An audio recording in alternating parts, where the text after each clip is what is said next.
ಏನು ಓದ್ತಾ ಇದ್ದೀರಾ? ಡಿಗ್ರಿ ಮುಗಿದಿತ್ತು, ಕೆಲಸಕ್ಕೆ ಹೋಗ್ತಾ ಇದ್ದೀನಿ. ಎಲ್ಲಿ ಅಮೆಝಾನ್ ಡೆಲಿವರಿ ಬಾಯ್ ಏನು ನಾರಾಯಣ ಸ್ವಾಮಿ ಇಲ್ಲ ಮಹೇಶ್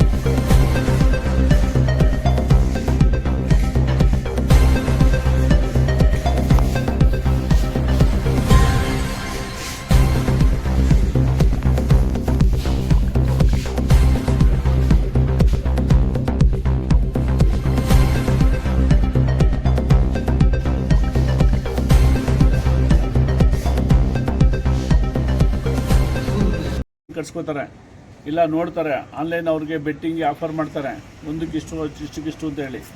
ಅದನ್ನ ಗೊತ್ತಿರಲ್ಲ ಹುಡುಗರು. ಎಜುಕೇಷನ್ ಕೊಟ್ಟಿರೋದು ಅವ್ರನ್ನ ಮುಂದಿನ ದಿನಗಳು ಜೀವನ ಮಾಡಿ ಚೆನ್ನಾಗಿ ಓದಲಿ, ಚೆನ್ನಾಗಿ ವಿದ್ಯಾಭ್ಯಾಸ ಮಾಡಲಿ, ಚೆನ್ನಾಗಿ ಕಲ್ತ್ಕೊಂಡು ನಮ್ಮ ಸಾಕ್ಷಿನಿಂದ ಮಾಡಿರ್ತೀವಿ.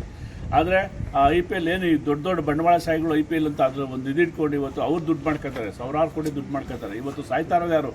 ಬಡವ್ರ ಮಕ್ಕಳು ಇವತ್ತು ಸಾಯ್ತಾ ಇರೋದು. ಇದ್ರ ಬಗ್ಗೆ ಸರ್ಕಾರ ಗಮನ ಹರಿಸ್ಬೇಕು, ಅದನ್ನ ಬ್ಯಾನ್ ಮಾಡಬೇಕು. IPL ಮ್ಯಾಚು ಏನು 2020 ಅವು ಇವು ಬರ್ತಾವಲ್ಲ ಬ್ಯಾನ್ ಮಾಡಬೇಕು. ಬ್ಯಾನ್ ಮಾಡಿದಾಗ ಅವಾಗೇನಿನ ಬಡವ್ರ ಮಕ್ಕಳು ಉದ್ಧಾರ ಇರ್ತದೆ. ಇವತ್ತು ಈ ಪರಿಸ್ಥಿತಿ ಬಂದಿರೋದು ಯಾರಿಗೂ ಬರಬೇಡದು ಅಂತ ನಾನು ಹೇಳೋಕ್ಕೆ ಇಷ್ಟಪಡ್ತೀನಿ.